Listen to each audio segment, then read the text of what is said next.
Hi ladies and gents, I hope you had a great Christmas and a fantastic new year. I'm going to be continuing my series today about the 6 key grammar points for CAE, and as you can see I've moved location. I've finally finished my study. I've actually got some natural light now as well, which is fantastic coming into the room. Because of that, it makes using the whiteboard quite difficult because I get a massive reflection off of it from the light. So I'm going to try something a little bit different today.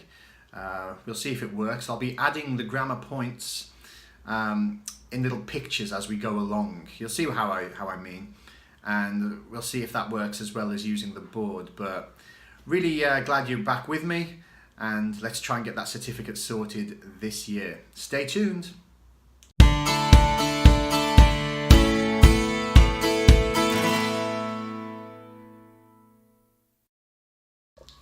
Alright, so today's point is going to be cleft sentences. Now if you remember, before Christmas we looked at inversion, which was a way of adding emphasis to our sentences. And this is very similar. The effect is exactly the same. We're adding emphasis to what we want to say. Similarly, like with inversion, do not use this repeatedly, okay? You don't need to do 20 sentences in a writing, or if you're speaking, you don't need to use every single sentence using a cleft sentence. Just use it sparingly for maximum effect.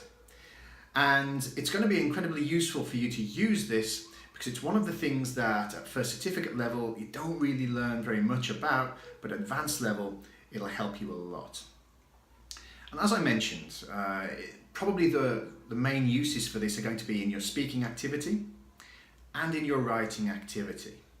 So I'm going to give you a quick example of how to use a cleft sentence to begin with.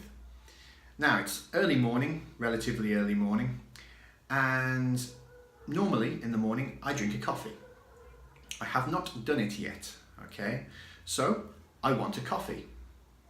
That's a basic sentence. I want a coffee.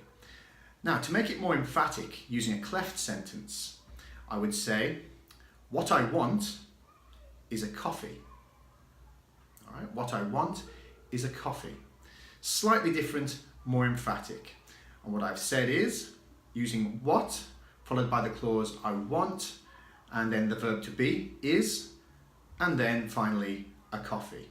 That's a very simple structure. What I want is a coffee. What I need after Christmas, what I need is to go on a diet. A little bit fat, okay? Too much Christmas soup here in Catalonia. And what I think you should do is study a lot for your advanced certificate this year. All right. So by using what, the clause, be, and then finish the sentence, I'm actually creating a cleft sentence for more emphasis. So to keep it practical, so you can apply this to your exam, I would use this specifically in things like articles and reviews, especially reviews, when you can give your opinion about maybe a movie or maybe a restaurant, something like this, and you could say, what I really liked was, what I didn't like so much was, okay? And this way, look, there's many different ways you could use this structure, but to keep you focused, because it's easy to get lost with so many grammar points everywhere, use it especially for reviews and articles. Use it for the speaking. Like if somebody asks you about a trip that you've been on, you could use it to express something that you like or dislike using a cleft sentence. As I said, there are many different ways that you could use it, but with this specific structure, for the purposes of your exam, I would concentrate on those things only. Just because there's so much grammar and so much you could say, this will keep you focused. Another practical structure you can use is what happens is, or what happened was, okay? Now, this is really, really useful for describing processes. Let's look at something applicable to yourselves, which is taking your exam, okay? The day of your advanced certificate exam. What happens is you arrive at 9 o'clock in the morning, you present your papers, you go and sit down at your desk, you put your identification on the desk, etc., etc. Okay, so I'm describing a process. So anytime, again, probably more with speaking or with the writing, when you're describing what happens when you do an action or when you do an activity, you could use what happens is and then explain exactly what happens. Similarly, if you like to gossip and you've been to the club or you've been out last night with your friends and another friend says, "What happened last night?"